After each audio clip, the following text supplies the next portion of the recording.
Okay, we have here, for your viewing pleasure, a A1989 MacBook board with quite a bit of liquid damage on it. And I have an overhead camera now. Ooh. Not really sure what I'll use this for. Maybe I can just switch camera angles randomly for fun, or switch over to our microscope camera. And as we can see, we have a few areas that don't look too happy. This has an underfilled CD32, which is very sad. Those are annoying to replace. But if that's bad, we'll replace it. I'm thinking our primary area is going to be here around this little TPS IC. So I'm going to replace some stuff over here, probably this chip. And really, this one's for data recovery. If we can just have a nice working MacBook, though, we'll just do a nice working MacBook. So I'm gonna start soldering some stuff. In any case, I would just prefer not to run power through this at the moment. Surely much power has been ran through it already. But yeah, maybe we'll replace this this glass diode right here. Maybe some of these guys up here. We'll see if we need them or not. I think I'll just get some flux on here, kind of clean it up, and then we'll have a better look at this area. In fact, let's just do that right now. Turn on our fume extractor.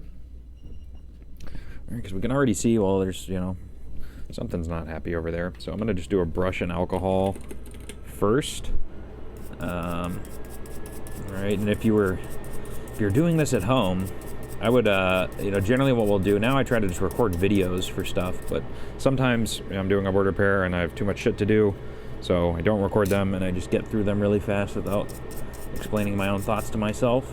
But, before you clean off a board or something, or if you're a, repair shop and you don't fix boards, you send them somewhere, don't clean it before you send it to someone. The corrosion is a very helpful hint. Like, just for this board looked like this. Well, it probably wouldn't have. These parts are still pretty obviously bad, but it would have taken me 5 more minutes to figure out where the problems likely are.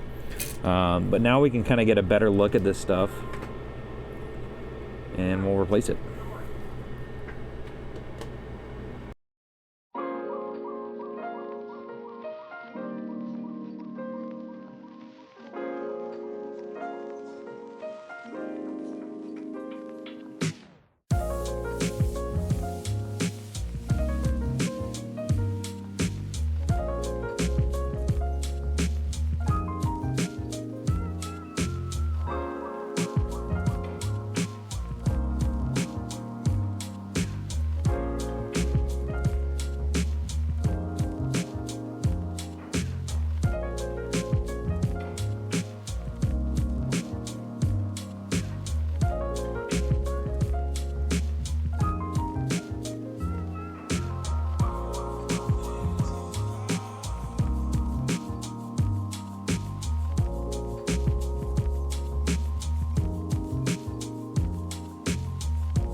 this glass diode. We don't need that cap there. It just looked ugly, so we're going to remove it so it doesn't cause some other problem down the line. This does seem to work now. As we can see, we plug in power, and we get our 5 initially. We see the current climb up. Kind of seems like we're going through normal power stages, and we get our 20 volts now. This should be turning on now, I reckon. This is a neat little thing here. Okay. You can kind of see this initial startup. We see our current climbing as we are going through the power stages. And now the MacBook is turning on. We'll see the current climb up a little bit more. And now we have a machine that's trying to start up. We'll reassemble this and test fully, and we're gonna clean off the board a little bit more. But this very well might be a happy MacBook again. In any case, that will save the information on it because that was what was requested.